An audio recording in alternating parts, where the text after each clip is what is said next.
We shall continue the answers to the questions in Secret Doctrine.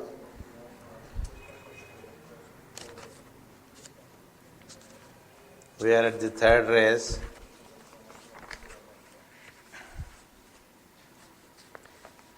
The second race gave birth to the third race. The third itself is separated into three distinct divisions,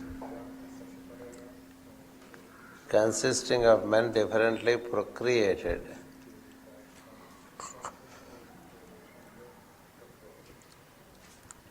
Please, could you explain these three divisions?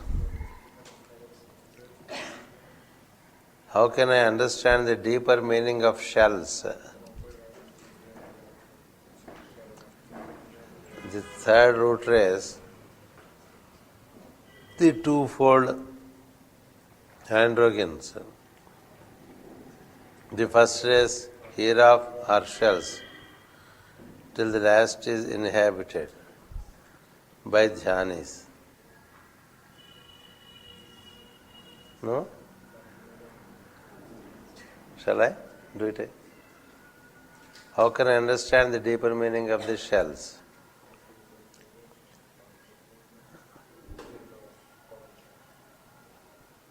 The third root race, consisting of the androgynes, are shells till they are inhabited by dhyanis. That is the second question. The third question in 16. Could you explain the story about Kashyapa, the son of Marichi, in relation with the third race and the meaning about it?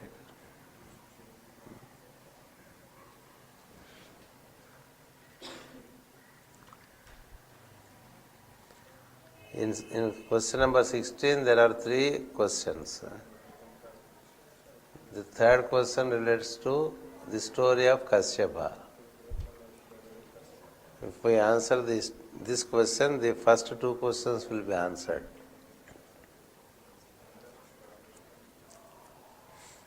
Kashyapa is the heavenly man.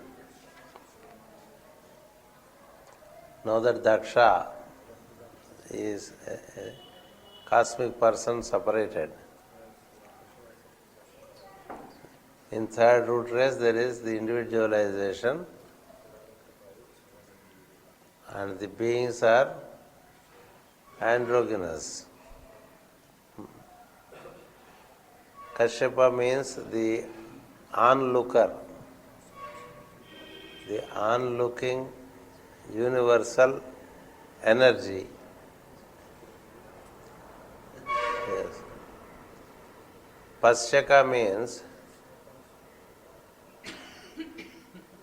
the ones who see from within to without. We are all Pasyakas. Yes. Pasyakas, Kasyapas. Pasya means to see from inside to outside. We are all beings that see outside. Animals also. Many devas also. Diabolics. All who cannot see inside, but who see outside. Meaning, Kashyapa becomes the chief progenitor for the fourth race to come. For the third race to come, it was Daksha. For the fourth race, it is Kashyapa. As I said, Pasyaka is the one who sees outside. Kashyapa is the contrary. Means he links up to the cosmic man and brings out the further creation.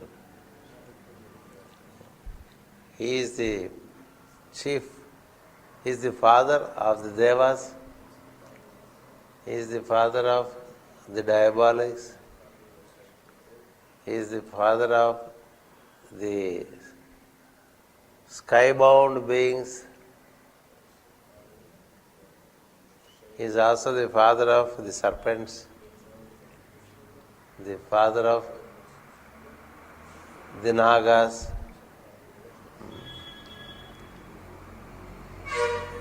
So he is the one from whom the beings keep coming out, who are no more dhyanis.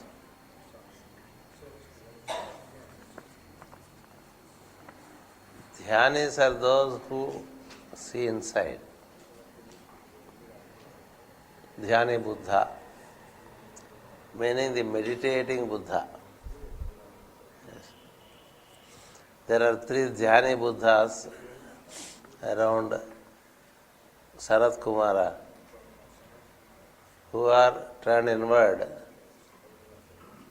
to receive the plan and assist Sanat Kumara. And there are 3 other Buddhas who are inferior to them, who can be said to be bodhisattvas. See, someone receives from inside, that is from higher planes, and someone executes outside. That's why an executive is mostly with the world. The dhyani is mostly connected to the higher world. That's how a priest or an initiate who knows the plan and a king who conducts the plan. This is how the system has come. Aristotle and Alexander, Chanakya and Chandragupta. Likewise, every good king had an initiate guiding him. Master Maurya and Napoleon Bonaparte was also an initiate. Hitler also wanted to follow the same path. But on the way, the ego deviated. And it worked out different. If you are guided by as an executive or a ruler, if you are guided by an initiate, you do acts of wonder. All great emperors had such guidance from the initiates. The initiate is turned inward and upward. The executive is turned outward and downward. That is only a side issue. What is important here is Kashyapa. He is the grandest of the seers or Prajapatis. Daksha is one Prajapati in the beginning of the 3rd race.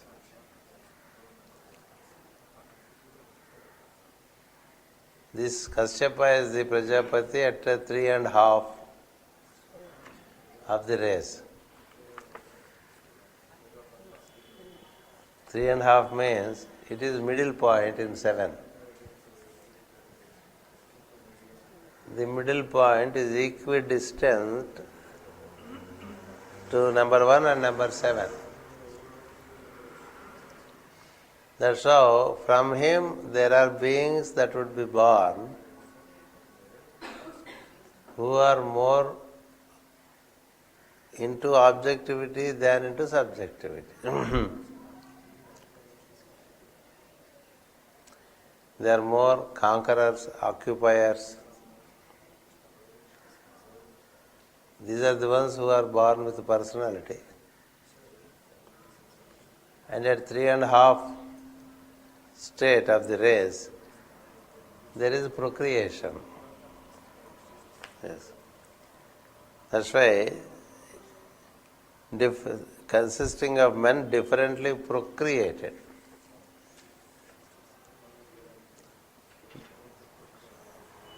While his predecessor Daksha was generative, meaning creative, Kashyapa is procreative, but he is also oriented upward.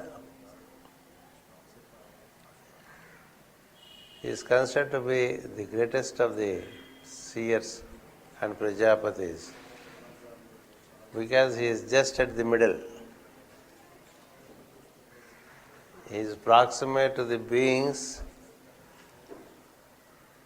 who are not jhanis, and also proximate to the beings of the first, second and third race.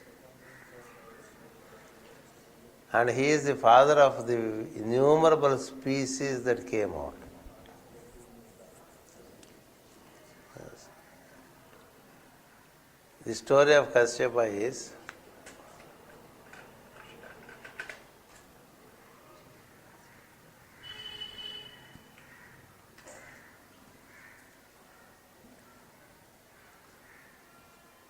he has a wife called Aditi.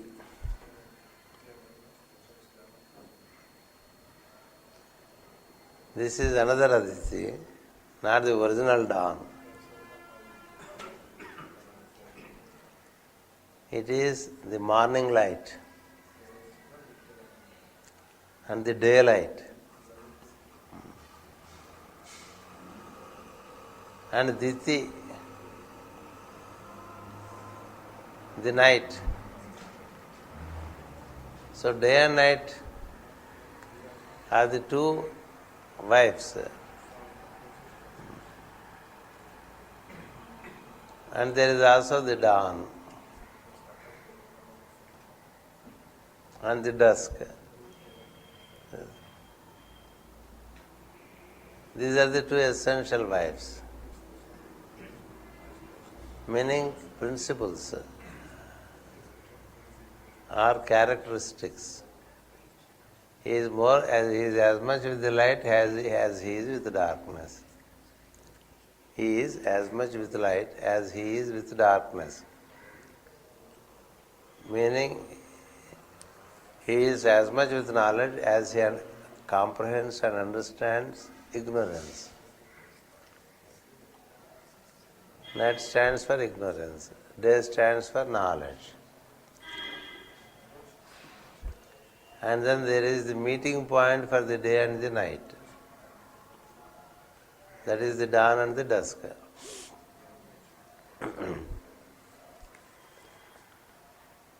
He conceived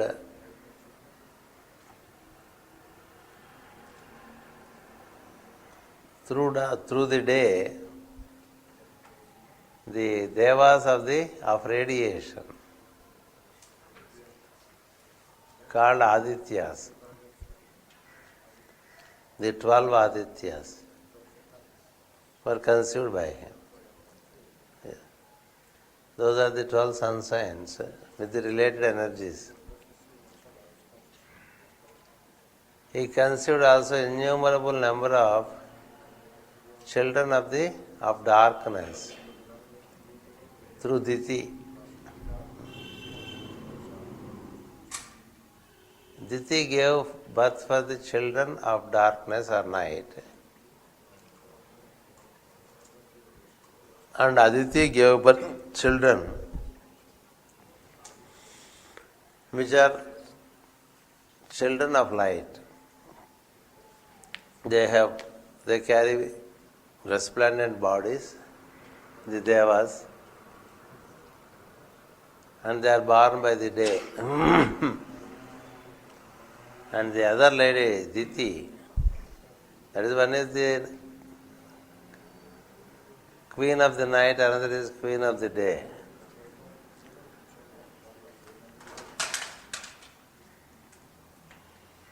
This queen of the night, queen of the day, you also have in the drama magic flute.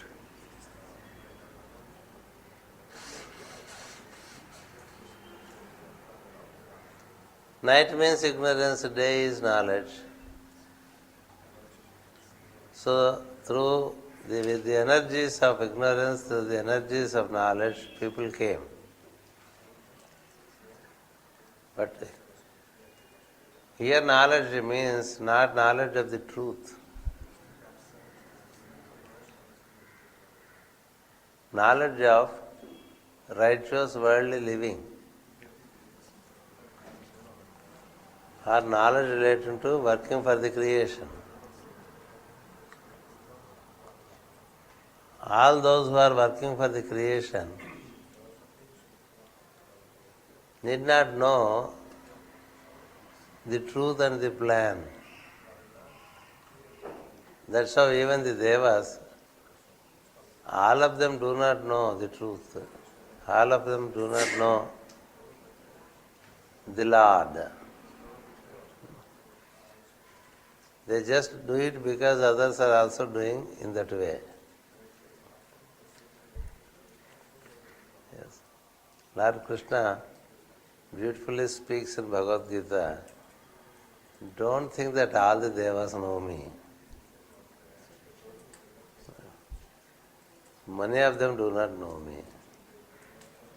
But they do the work of creation, guided by the others. So that's how they were the Devas of the Devas of light, Devas of darkness, conceived from Kashyapa. These are the two chief divisions. And then he also conceived the humans in due and ancient form, that is in the form of the cosmic man.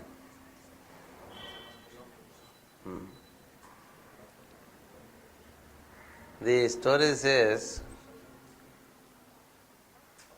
Devas, diabolics, are essentially human in form. By their nature and their color,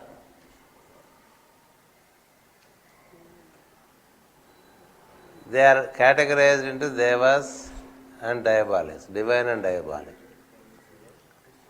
The divine were beautiful, resplendent with light, and cooperative with the creation. The diabolics were not beautiful, dark in their complexion. They work contrary to the Devas. That's their work, which is also in tune with the plan. The duality has to come. Only then creation can happen at a secondary state. I explained to you at what time how many signs of zodiac manifest. Here, when we speak of duality in the third race, it's only 10 sun signs. In the fourth race, it is 12 sun signs. In the second race, it was 8. No duality. In the first race, it was 4. Like that I said. So here it's a 10 sun sign zodiac, where there is duality established between the diabolics and the divine. Both are essentially human. That is important to know. It's only human that turns out to be a king and an anti-king.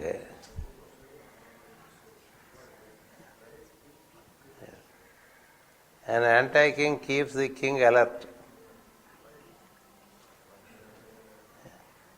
A thief keeps the police alert. If there is no thief, there is no need for police.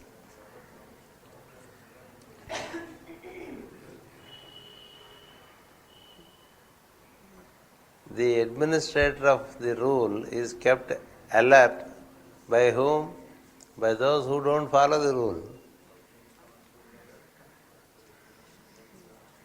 Otherwise, where is the need for the rule? Yes. So that's how one keeps the other alert. The thief is alert about the police. The police is alert about the thief. Yes. The ruler is alert about the revolutionary.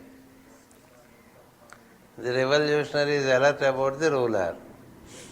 These are the principles which do exist in creation. It's foolish to think that only one category and one thinking should prevail. It cannot prevail that way. You strike off that pillar, this pillar also falls. These are the two pillars of the temple. That's the synthesis. Vedas offer, Puranas offer. Yeah. It's not choosing one pillar for the other. And both emerged from the humans. Yeah. So, the two categories are humans only that became Devas by their nature or diabolic by their nature. But then some remained as humans. Those are the three distinct divisions that are born through Kashyapa. The third itself is separated into three distinct divisions. Even in the human beings, you find them. There are some who are totally righteous. There are some who are not willing at all to be righteous. And there are many who carry both in them. Yeah. Sometimes we are righteous, sometimes we are not righteous. Sometimes we are disciplined, sometimes we are not disciplined. Sometimes we are nice guys, sometimes we are not. This is the human. So these are the three distinct divisions that came out. The humans came out of Kashyapa, who separated themselves into three distinct divisions.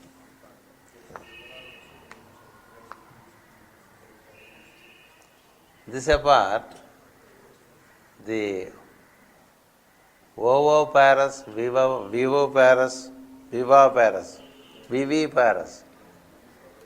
These are the words used by Madame Blavatsky. I had to ask Jesus, what do they mean in English yesterday? Ovo is egg-born. All the birds are egg-born. Snakes, egg-born. Many other species, egg-born. We are also egg-born at one state. We are fire-born. When there is a fiery thought in a man that I must have a child, it's the fire of the soul that is trying to incarnate. So that is the fiery flame of the first race. Then the second race is oozing. So that thought of that fire of thought of sex causes oozing in the body and prepares the semen. So we are that way sweat born.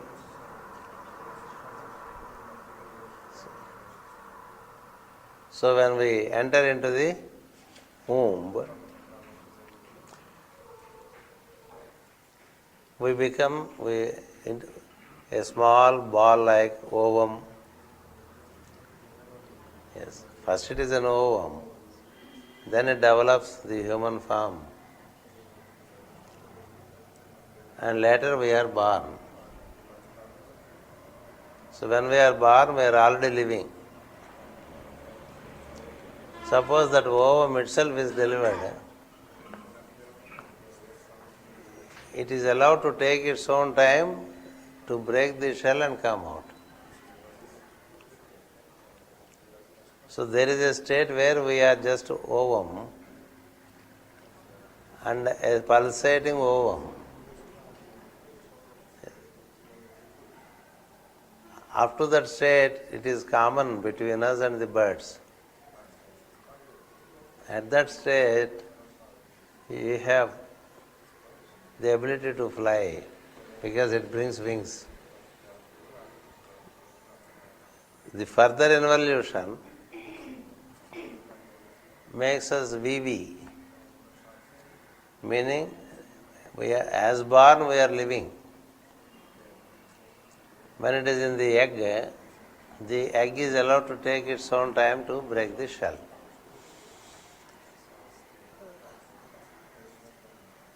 So apart from these three distinct divisions,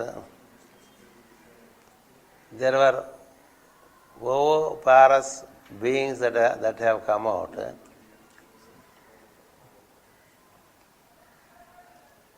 They are the ones called egg-born. So born of the flame, born of the sweat, born of the egg, and born as living humans. These are the chief categories. So, these are the three chief categories of beings that came out. Yes. The ones that came out of the egg are a distinct race from the humans who tripled themselves as humans, divines and diabolics.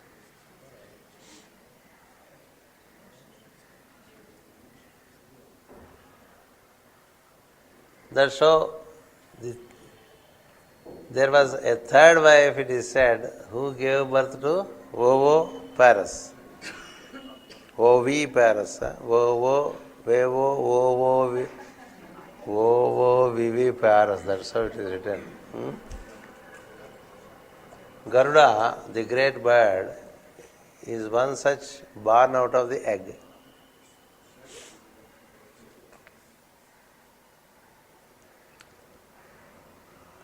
They can move vertically, they can move up to the seventh sky.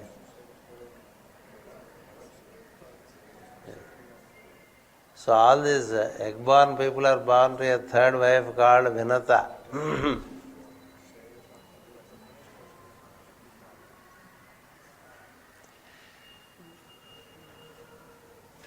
Meaning through obedience. Vinata stands for obedience. Yes, obedience to the divine law. Then there was the fourth wife, Kadruva, the hard nut. Kadruva means as hard as the stone. Meaning contrary to obedience. It is total disobedience. Yes.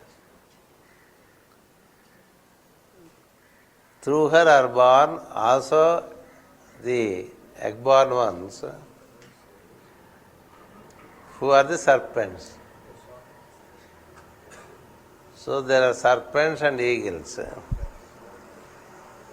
That means crawling beings and flying beings. They are two contrary things. They are opposites. The flying being and the crawling being. That's why an eagle always looks for a serpent to eat.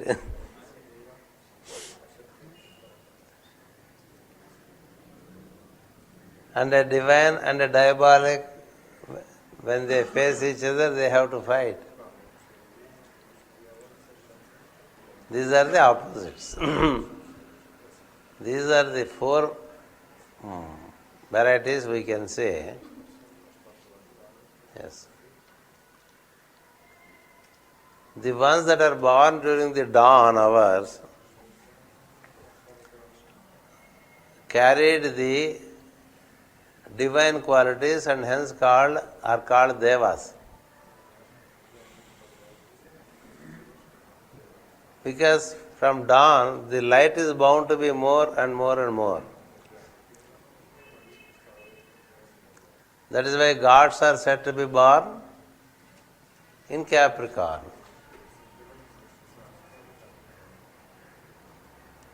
That is the reason why this solstice is important for people who wish to move upwards. Not for all. For those who are pursuing the truth or the spirit, the solstice of Capricorn is important.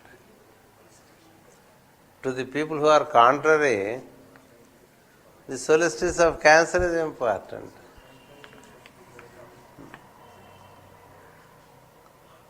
So this is how you have to understand. Everything has its counterpart. Yes. Like Abel and Cain. Abel and Cain. The other one cannot be like his brother. Then there is no story. Yeah. So dawn hours, the ones that took birth in dawn hours are bound to gain more and more light, and hence they are divine. And then the ones who are born at the dusk hours are bound to be more and more towards darkness.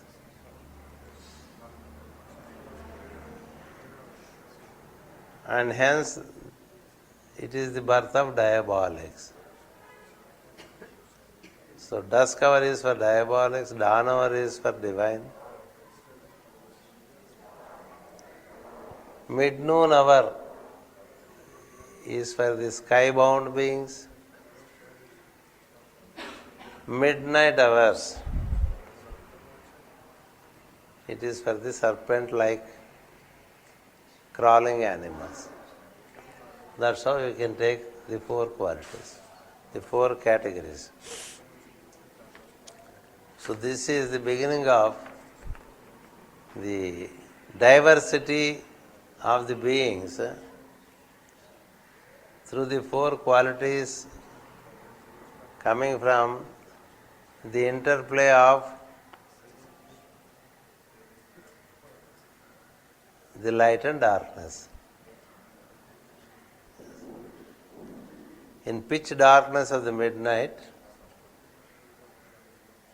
if you are in India, you should be careful about serpents.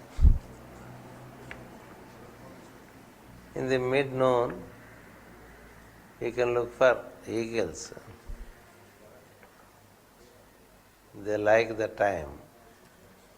There is a temple in South India where regularly eagles come and make circles at noon time. You can adjust your watch not for 12 noon, but for the noon, midday of that month, because it keeps changing slightly. Just exactly at the midnight they come and they make anti-clockwise movements and land at the temple, take the food and then return. Noon, mid-noon. In the night they don't. In the night it is for serpents. In the day the day is for the eagles.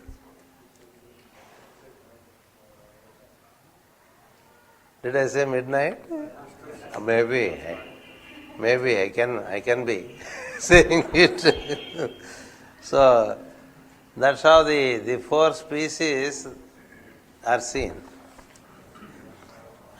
Now you see people born at the midnight hour.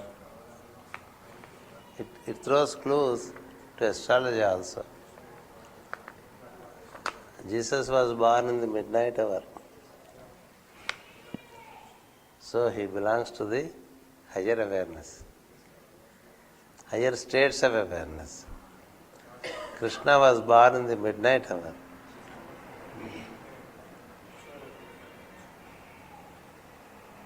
There are people who are born during the dawn, there are people who are born during the dusk. Accordingly, the scope that is offered in the life can be seen in horoscope.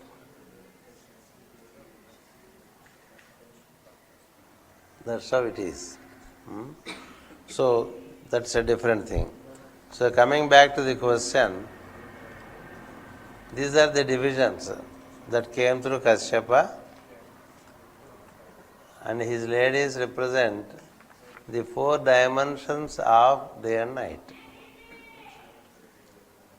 Light and darkness. Yes. This answers the question A and question C relating to 16.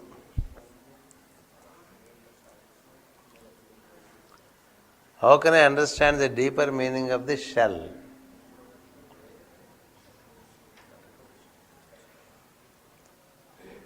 The shell represents the hardening of the fluidic material,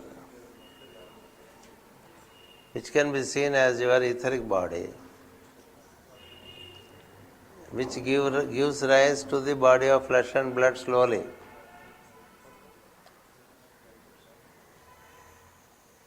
It becomes the transmitter of life and light to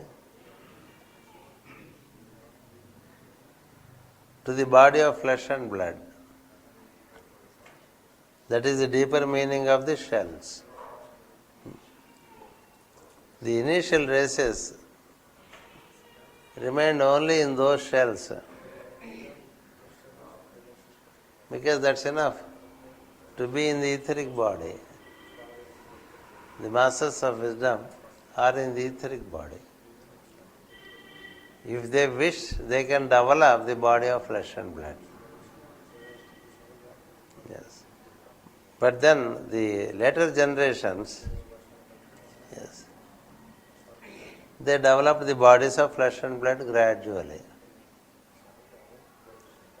So this is the answer for question number 16, detailed into ABC. Yes. Then there is a question number 17, which has two parts, A and B. Why did we have monsters, huge animals, and intermediate races of monsters? Yes. Can we say the continuation of creation was wrong in this phase?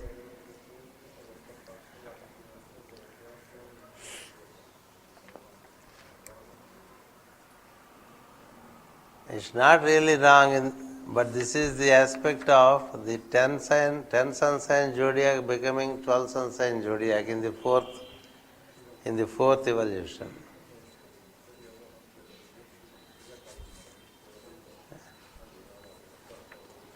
I want to answer the question and then read the narration given here. This is the narration from Secret Doctrine, and there are two questions made.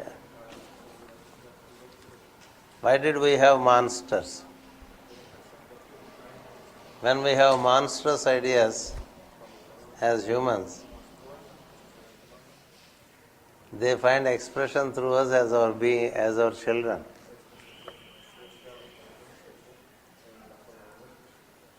Whatever ideas exist in us at the time of our procreation, those ideas take form. Yes. That's why it is said mosquitoes are also born out of human thought. Scorpions are born out of human thought. Yes. Monsters and masters both are born from out of the humans. Yes. So through pure parents like Vasudeva and Devaki, or Joseph and Mary, Jesus was born. Imagine another parents, yes, who don't have such qualities. They give birth to similar children. Sometimes monstrous ideas emerge from the diabolics, who are also human. Yes. So monstrous people would come out. Sometimes masters would come out. So monsters are masters.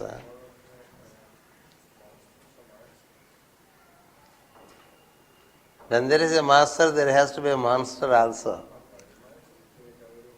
Yes. That's the law. Otherwise the master cannot be kept busy. Is it not? The master is kept with the disciple, kept busy with the disciples for incarnations. Yes. Why is it so? Because the disciples are indisciples.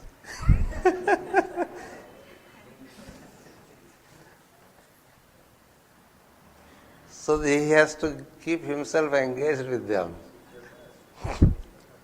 So just because there are monsters, the creation is not wrong. It goes on in duality. Always look for the counter, you get the answer. That's the key. Yes, don't look for one side of the coin, look for the other side. If we try to understand two sides of an issue, we don't separate.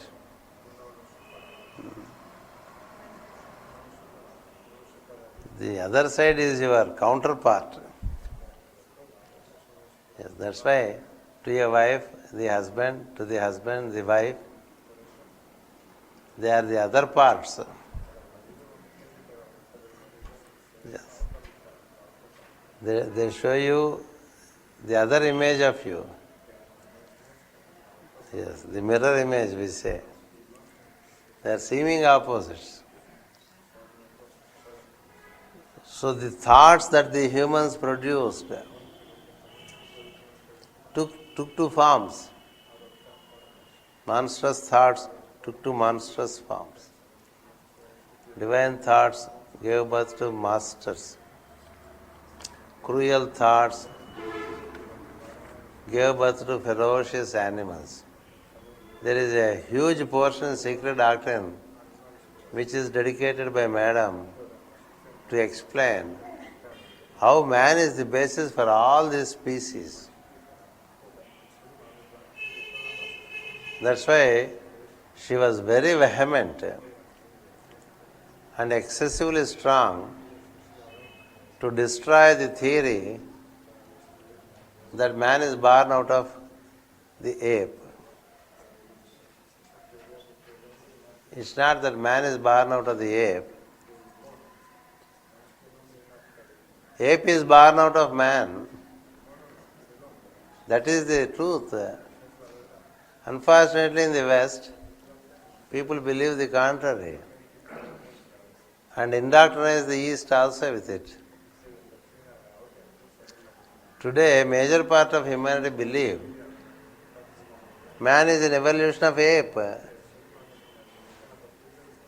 That doctrine is a horrible doctrine of ignorance. Yes. You must read what she said about it in Isis Unveiled, in Secret Doctrine, at least for the language of it. When it comes to destruction and demolition, no one can choose better words than Madame Blavatsky. So powerful. So powerful. When it comes to Catholic Christianity or Protestant Christianity, her true nature comes out so vehemently. It's the fire through language. Yes. Because she can't tolerate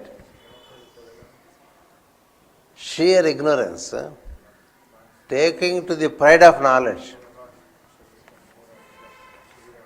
Yes. There can be ignorance, but if it poses as if it is the knowledge, she can't bear it. Yes. So apes are born out of man's inconsistent thoughts.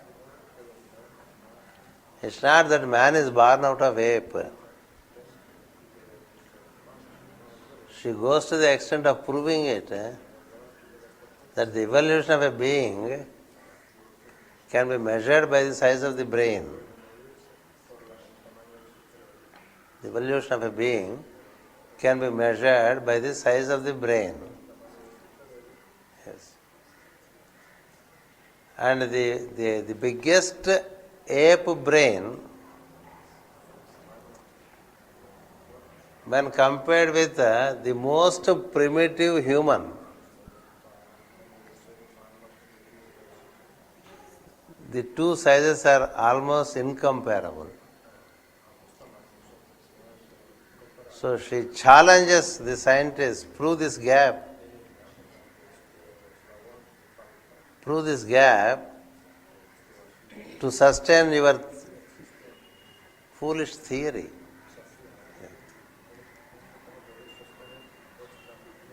The biggest ape brain is not comparable in its size to the most ignorant human being. She gives the measurements also. So, it is the human thoughts that produce varieties of series, like the divine, the diabolic, the monsters and the masters. And they perpetuated on the planet. So, we cannot say that the creation was wrong. At no point you can say the creation was wrong. Even today it's not wrong. All is in divine order. That's the statement. Nothing happens contrary to divine will. Only the problem is in our comprehension. When we don't have total comprehension, we feel that something is wrong. There is nothing wrong outside, only here, in your comprehension. That is the synthesis. So the related narration here, in the initial period of man's fourth evolution, the human kingdom branched off into several and various directions.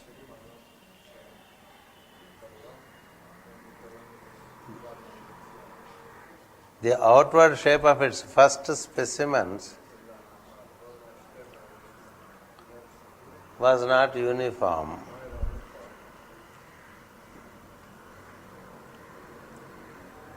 For the vehicles were often tampered with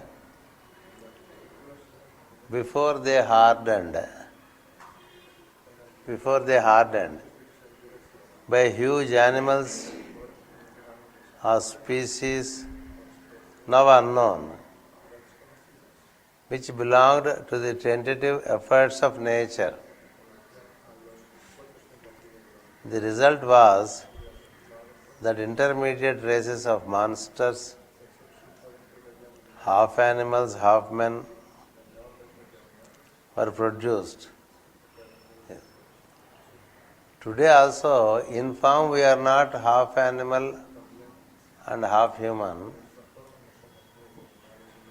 but in our energy we are like that. Is it not? There is some beastly nature in us, some human nature in us. Just because the form is human, can we say that there is no beast in us? Yes.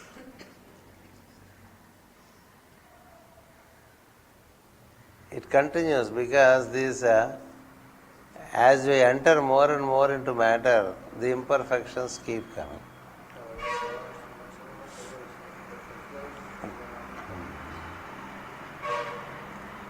Many times there is a premature delivery.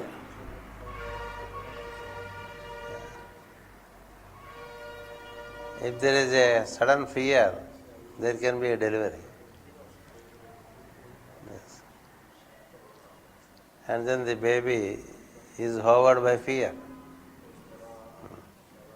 Even today we have imperfect conceptions. People coming with one head and two bodies. Yes. The other day there was a news item. A baby was born with 4 arms and 3 legs. See, generally there is a saying that the rule is proved by the exception. Yes. So in the process of evolution, so these things happen, and they are also in tune with the divine order.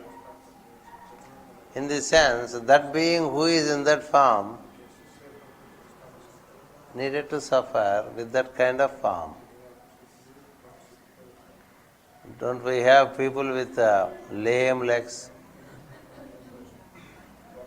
born blind, born deaf, born dumb? You can't say it is nature's imperfection. It is a process of karma relating to the being.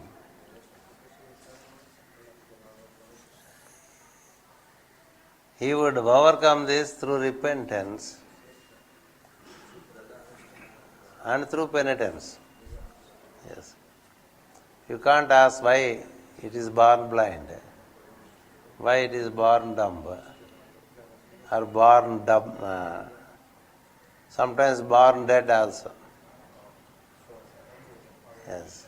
Some deformity or the other is seen from the doctrine of karma as a process of retribution. I will come to some stories relating to it tomorrow.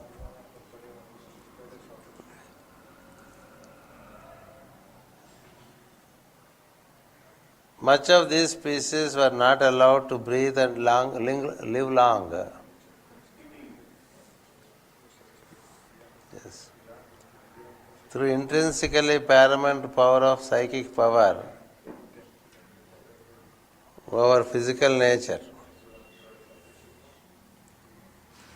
the egg-born sons had taken several of their females unto themselves as mates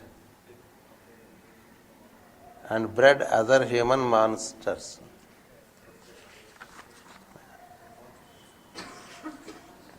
See, once you are an admixture of energies. You give birth to very peculiar thoughts. Very peculiar. The perversions we see with some human beings, like homosexuality, they're all a consequence of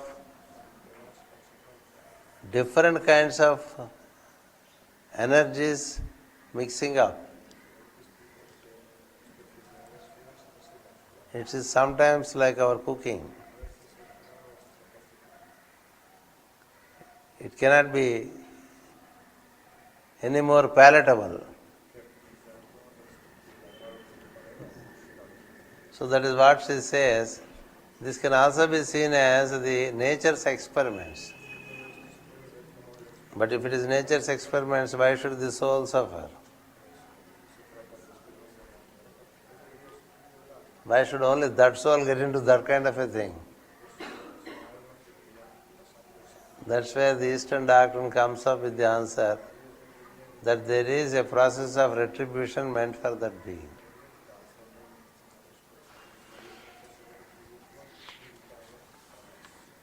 This is how the answer to question number 17 is. Yes, tomorrow we have some questions from 18 to 23. But in 23 there are again 7 questions. Not to frighten me, she gave me number 23, but inside each question there are many questions. But they all relate to only that topic.